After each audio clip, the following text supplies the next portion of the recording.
तिकडेच घ्या लागेल ना. एक मिनिट हो बापू एक मिनिट.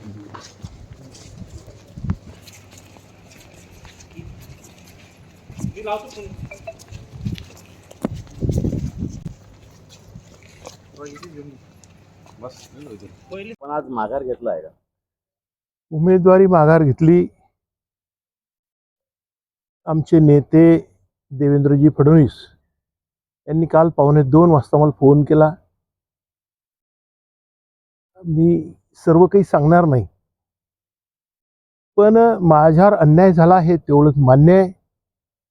अकोल्यातलं इथलं कोणीच मला माझी मनधरणी, म्हणजे तुम्ही जे म्हणत होते त्या दिवशी मनधरणी होणं, मनधरणी कोण केली नाही. पण शेवटी असं आहे की जे नेते आहेत, आज महाराष्ट्राचे नेते आहेत देवेंद्रजीनं सांगितल्यामुळे आज मी वापस फॉर्म घेते. ज्यावेळेस काही योग्य तुमच्याशी बोलायचं काम पडेल त्या दिवशी मन मोकळपणे मी तुम्हाला जे आहे ते सर्व सांगेल, एवढंच तुम्हाला मी सांगतो. आज मला असं वाटते फारसं बोलावं, म्हणजे मी अशा द्विधा मनस्थिती होतो. तुम्हाला भेटून ज्या दिवशी मी बाहेर पडलो फाटकाच्या, त्या दिवसपासून मी आजच सकाळी 10-11च्या दरम्यान मी इथं आलो. मी जवळपास रिसोड, मालेगाव, तेल्हारा, त्याच्यानंतर अकोट, बाळापुरात असं आहे की बाळापुरातले सर्वच जण ते रोज संपर्कात असतात. पातूर, हे सर्व तालुके, रिसोड, मालेगाव, हे सर्व तालुके मी फिरलो. मी त्या दिवशी सांगितलं होतं की माझे मार्गदर्शक, माझ्यावर प्रेम करणारे, माझे हितचिंतक आणि जे माझे खरे हितचिंतक आहेत, यांना विचारूनच मी निर्णय घेईल. मी त्याचप्रमाणे देवेंद्रजीनं जरी फोन केला असेल तरी या सर्व मार्गदर्शकांचे, त्यांचे काही लोकांचे मतं पडली तू उभाच राहायला पाहिजे, पण ती संख्या 25% जवळ होती आणि 75% तू उभा राहू नको. तू उभा राहिल्यानंतर काय कसे परिणाम होतील, मतं कसे ट्रान्सफर होतील, कोण निवडून येईल, हे जे सिनियर माझे आहेत की वर्षानुवर्ष ते मला मार्गदर्शन करतात, अशांनी सांगितलं. म्हणून मी दुसरं नावच सांगितलं मी तुम्हाला. आणि मी खोटं बोलण्याचा माझा विषयच नाही, कारण त्याचं ज्या दिवशी जर कोणाला असं वाटत असेल तर त्याची जे स्क्रिप्ट आहे ते बोलले त्याची, तेही सुद्धा मी तुम्हाला देऊ शकतो. पण आज तुर्तास मी बोलणार नाही. मी पुन्हा सर्व चॅनलचे, वर्तमानपत्रांचे, मी तुमचे, शेवटी वर्तमानपत्र माणसाच्या व्यतिरिक्त चालत नाही, चॅनल माणसाच्या व्यतिरिक्त चालत नाही, म्हणून मी तुमचे मनापासून धन्यवाद देतो. आणि मला असं वाटतं की धनंजय, आता कानात काही तुम्ही उमेश सांगू नका. मी काही आता कशाचं उत्तर देणार नाही. उत्तर देईल एकच प्रश्न की तुम्हाला काय आश्वासन देण्यात आलं? आश्वासन काहीच नाही. आपण ही निवडणूक झाल्यानंतर बसू. आता नेतृत्वाला कुठं वेळ असते का एवढं बोलायसाठी? नसतेच.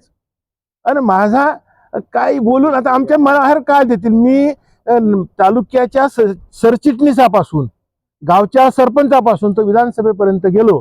त्याच्यामुळे काय मागावं, जे मागायचं होतं खासदारकीचं पद.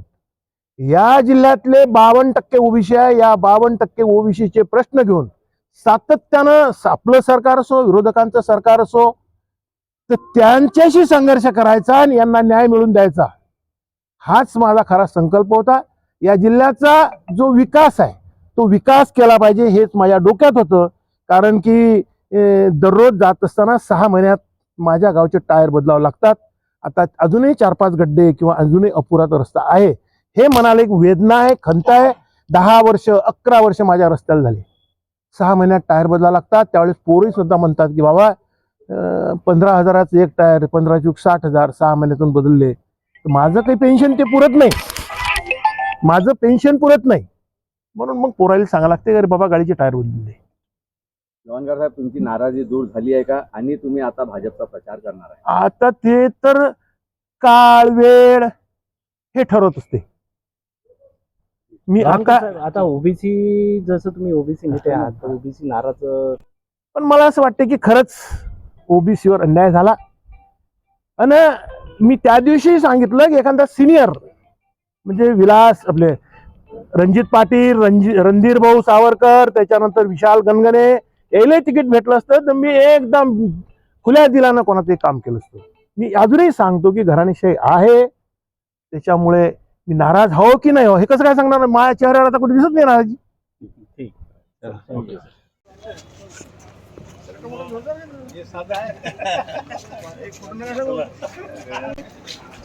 बंडी भाऊ मागे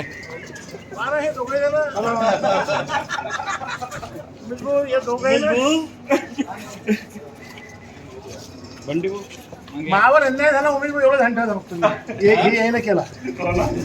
डॉक्टर साहेब गेला दुसरं कोण करणार आहे? मी आलोच तर कोणाला सोबत घेऊन मग येणे पकडून आणलं. डॉक्टरचं नाव घ्या बरं, नाही तर आम्ही दुसरे डॉक्टर साहेब समजू. डॉक्टर कोळंबे साहेब.